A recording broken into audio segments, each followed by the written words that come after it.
बातम्यांचे नवनवीन अपडेट आपल्या मोबाईलवर पाहण्यासाठी प्रतीक्षा एक्सप्रेस न्यूजला सबस्क्राईब करा आणि बेल आयकॉनवर क्लिक करा।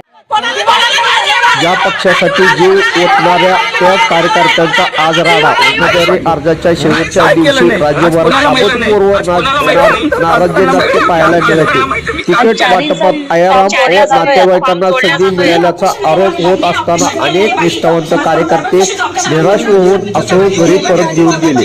आयुष्यभर झेंडा उचलले, पोस्टर चिटकवले आणि शेवटी तिकीट गेले। वेळेवर पक्षात आलेल्यांना निष्ठा ही आता एक्सपायरी डेट असलेल्या वस्तू झाली आहे। वाटत पण असा नेमका पक्ष कुठलाच ओळखा हे लक्षात ठेवा मामा।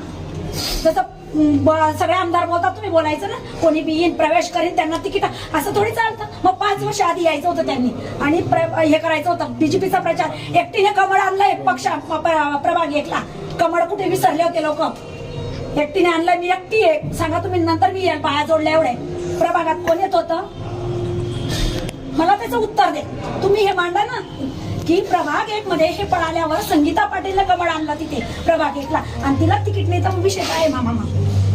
माझा राग नका येऊ देतो मला, माझा तुमच्याबद्दल काहीच राग नाहीये। मग तुमच्यावर दबाव येतो तर तुम्ही बोला ना, जसं मी तुम्हाला बोलते तर आम्ही लोकांना फेस नाही करू शकत गल्लीतल्या काय केलं तुम्ही? जर मला यांनी सांगितलं जसं की हे लोक येणार आहेत तेव्हाच यांनी डिक्लेअर करायचं होतं की बाकीच्यांनी माघार घेऊन मी फॉर्म टाकला नसता।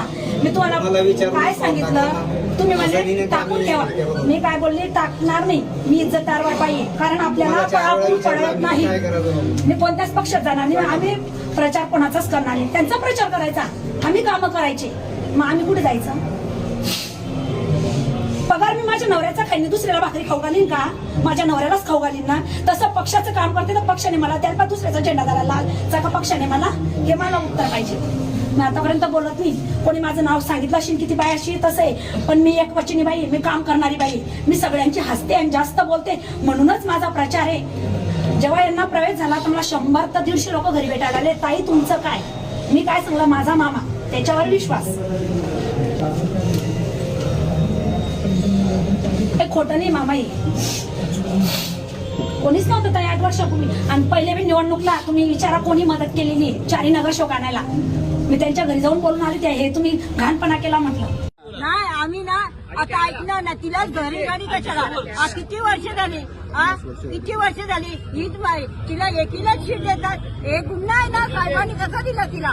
आमचं आंदोलन दिलं होतं, आम्ही लेखी पत्रच दिलं होतं साहेबांना। मी येऊन भेटले होते, साहेबांना सांगितलं होतं इंदुकर साहेबांना शीट द्या म्हणून। एवढं करून असून आमचा काय फायदा? निष्ठावान राहून आमचं काय उपायचा? तिला जरा नवऱ्याला घेऊन आली तशी तुम्ही काहीतरी वाटायला पाहिजे ना। मला साहेबांनी सांगितलं होतं इथं बंगल्यावर चंदा या म्हातारीचं काम कर, ते अजून माझं काम ते केलेलं नाही। घर मिळालं का? नाही। तुमच्या मुलाला नोकरी मिळाली का? नाही, काहीच नाही दिलं मला अजून त्या शब्दाने। काय नाही, मी साहेबांवर मी निष्ठावून अजून बोलत आहे। मी साहेबांनी असं करायचं नव्हतं आमच्या शाखा प्रमुखला, निष्ठावून शाखा प्रमुख होता, ती किती राहणार? एक गुन्हा गेला आम्ही आम्ही फक्त 1 टर्मचा शाखा बनवतो, नगरसेवक बदलून दिला, तिथल्या शाखा बनवून दिला। 60 टर्म नगरसेवक, 60 टर्म नगरसेवक तिला तुम्ही बदलू शकत नाही। मला सांगा, म्हणजे आमच्यावर अन्याय नाही का? तुम्ही काय राजीनामा देताय, काय भूमिका काय?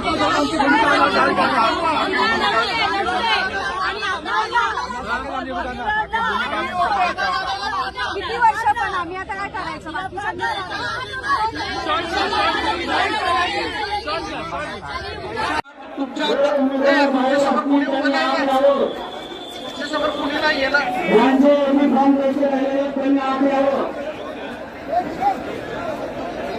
उमेदवार बाहेर असतील, फक्त उमेदवार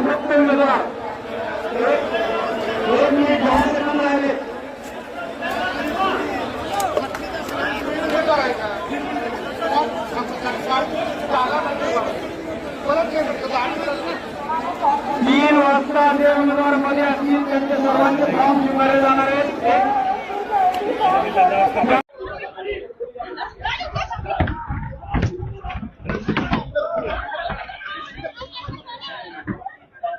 अमृता थांब नाही, अमृता पोलिसांनी एकाला ताब्यात घेतलेलं आहे।